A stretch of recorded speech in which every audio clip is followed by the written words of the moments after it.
ఒక ఐడియాలజీని ప్రపంచం మీద రుద్దే వాళ్ళందరూ రక్తబీజులే.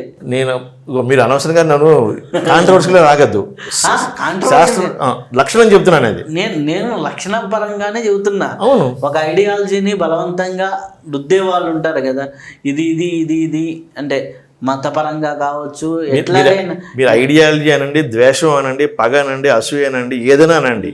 ఇప్పుడు నాకు మీ మీద కోపం ఉందండి, వెంటనే నేను శివతో చెప్తాను, ఎలా అంటాను, అవునండి నాకు ఇంత అని చెప్పి ఆయన తయారు. సో నాకు ఒకటి తయారయ్యాడు కదా. సో నా లక్షణాలతో నాకు ఇంకో లక్షణం ఉంది. సో ఇద్దరం అయ్యాం.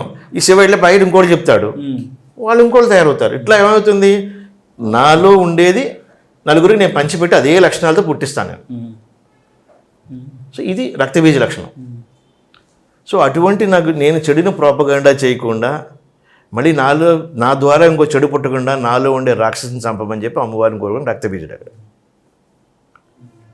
ఓకే అండి. సో ఇక్కడతో మొత్తం మృత్యులందరూ అయిపోయారు.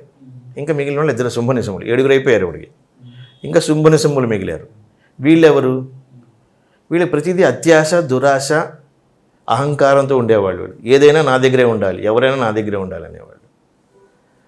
అతనికి తోడుగా ఉండేవాడు తమ్ముడు దుర్యోధన దుశ్శాసనలా. వీళ్ళిద్దరు శుంభనిశంభులు ఇద్దరు దుర్యోధన దుశ్శాసనలే మనకు తెలిసిన భారత కథలో పెట్టుకుంటే. సో అలాంటి శుంభుడు నిశంభులు ఏం చేస్తారు, నిశంభుడు అన్నగారి కోసం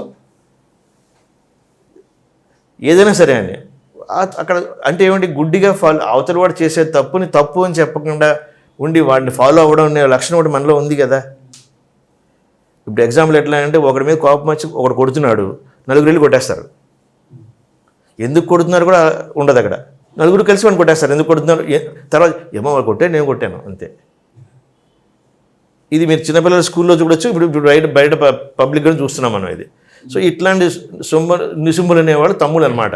ప్రతిదానికి ఎటువంటి ఆలోచన లేకుండా అవతల వాడిని ఫాలో అయిపోవడమే, అనుకరించడమే. ఆయన ఏం చేసినా మనం చేయడమే. రావణ కుంభకర్ణులు అలా కూడా పెట్టుకోవచ్చు. దుర్యోధన దుశ్శాసనం, రావణ కుంభకర్ణులు ఇట్లాంటి వాళ్ళందరూ ఉన్నారు. హిరణ్యాక్ష, హిరణ్యగర్భుడు వీళ్ళందరూ ఉన్నారు కదా, అలా పెట్టుకున్నారు. సో ఇట్లా ఈ నిశుంభుడు అనేవాడు అటువంటి లక్షణం. ఇంకా శుంభుడు అనేవాడు వీళ్ళకందరికీ పరాకాష్టవాడు. వాడు మెయిన్. ఆ రాక్షసత్వం మనలో ఉంటుంది. ఇప్పుడు నాకు ఈ కెమెరా బాగుంది, కెమెరా కావాలి, వాచ్ బాగుంది, వాచ్ కావాలి. ప్రతి వస్తువు ఏదైతే నువ్వు చూసావో, ఏదైతే నీ కంటికి ఇంపుగా కనిపించిందో, అవతల వాడిది లేదా అవతల వాడు, అది నాకు కావాలి అంతే. అది నాకు ఎలా వస్తుందో నాకు సంబంధం లేదు. అప్పుడు వెంటనే ఏమవుతుంది, ఇప్పుడు ఈ మధ్యన కాలంలో గురు శిష్యులు ఇలాగే తయారయ్యారు. గురువుగారికి అది కావాలంటే శిష్యుడు వెంటనే గబగబా పరిగెత్తుకెళ్ళిపోతాడు. అది గురువుగారికి ఎందుకు ఉపయోగమో అక్కర్లేదా, ఎంతవరకు చేయాలి ఏంటది ఏమి ఉండదు. ఆ యుక్తాయుక్త విచక్షణ చూడండి, అది పోతుంది అక్కడ. అటువంటి రాక్షసత్వాన్ని మనలో ఉంది.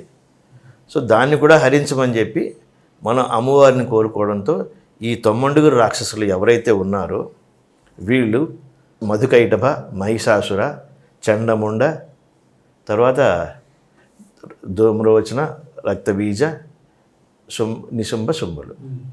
వీళ్ళందరినీ చెప్పేటప్పుడు ఏం చెప్తాం, మాతర్మే మధుకైటభగ్ని మహిష ప్రాణాపహారోద్యమే హేలాన్ని ధూమ్రలోచనం అదే హే చండముండార్ధిని రక్తబీజం అనేది నిత్యే నిశుంభాంపహే.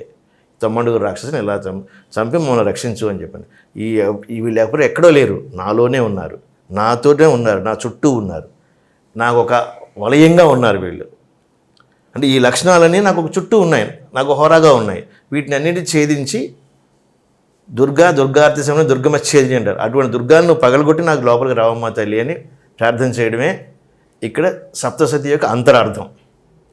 దీన్ని మీకు మామూలుగా హోమాల్లో చేసుకుంటారు, పారాయణ చేసుకుంటారు, ఇవన్నీ అది వేరే పద్ధతి. అది ఇది నేను అర్థం చేసుకున్న సప్తసతి. కాబట్టి మీకు త్యాగరాజస్వామి కూడా చెప్తాడు, రాముల వారిని శత్రువులు 6 నాలో దాగిరి చంపము వారిని బ్రోమి వీడిని చెప్పని. ఇది అంతే.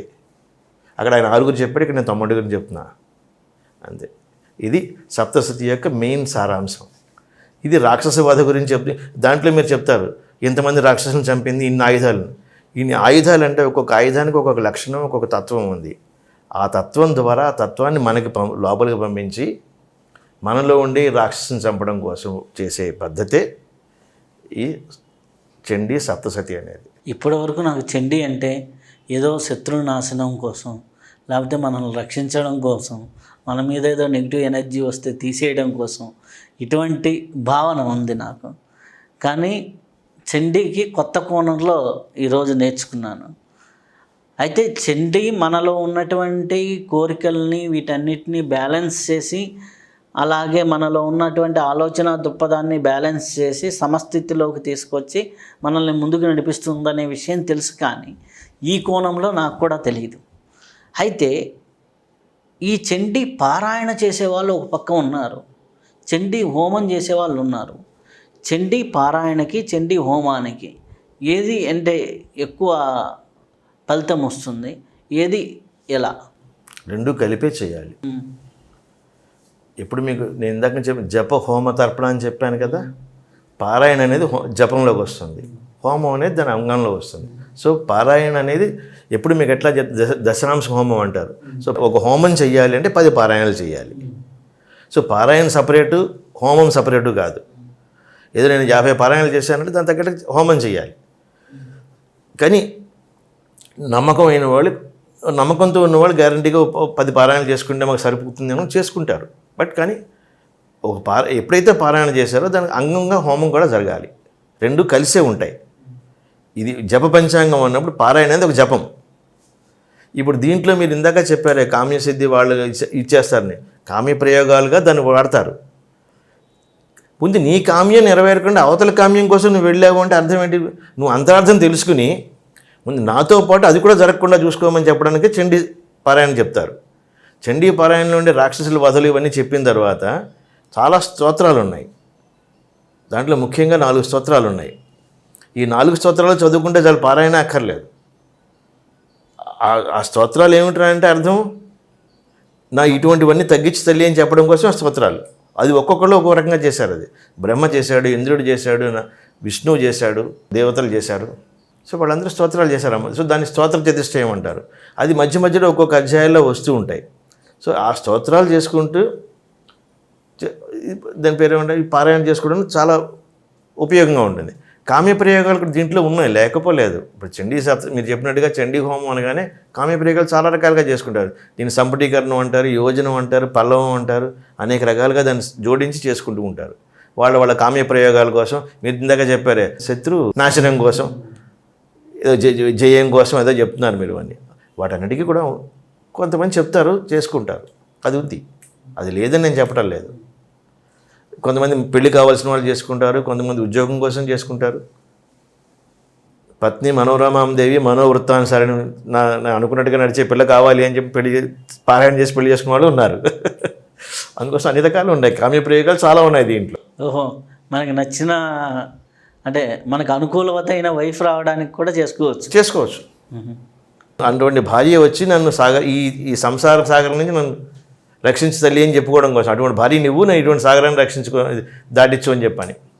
పత్ని మనోరమాం దేవి మనోవృత్తాన్సారిణీం తారిణీం దుర్గ సంసార సాగరస్య కులోద్భవాం.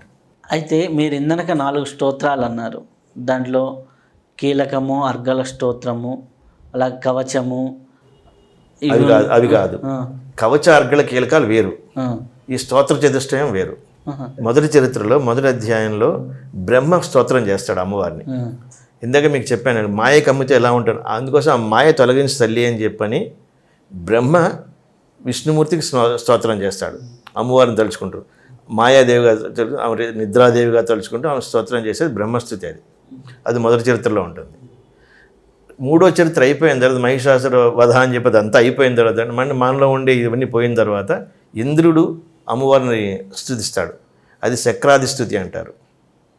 అది 4వ చాప్టర్లో ఉంటుంది. ఈ దేవతలందరూ అమ్మవారిని మళ్ళీ లక్ష్మీ రూపంతో ఉన్న అమ్మవారిని మళ్ళీ కొలుస్తారు వాళ్ళు. అప్పుడు చేసేటప్పుడు దేవతలందరూ చేసే దేవస్థుతి ఉంటుంది. ఇవన్నీ అయిన తర్వాత ఈ శుంభనిశుంభ వధ 9 రాక్షసులు పోయిన తర్వాత మనలో ఉండే నారాయణ రూపం కోసం నారాయణ స్థుతి ఒకటి ఉంది. నారాయణి నమోస్తే అని చెప్పి అమ్మవారు నారాయణి రూపంలో ఉంటుంది. కాబట్టి ఆ నారాయణాంశకి మీకు మొదటి అధ్యాయం తీసుకుంటే అక్కడ అమ్మవారు కాదు, విష్ణుమూర్తి నారాయణుడు. లాస్ట్ అధ్యాయం తీసుకుంటే నారాయణి. కాబట్టి నారాయణులకు వచ్చే దాంట్లో అక్కడ నారాయణ స్థితి ఉంటుంది. ఈ 4 స్తోత్రాలు చాలా ఇంపార్టెంట్.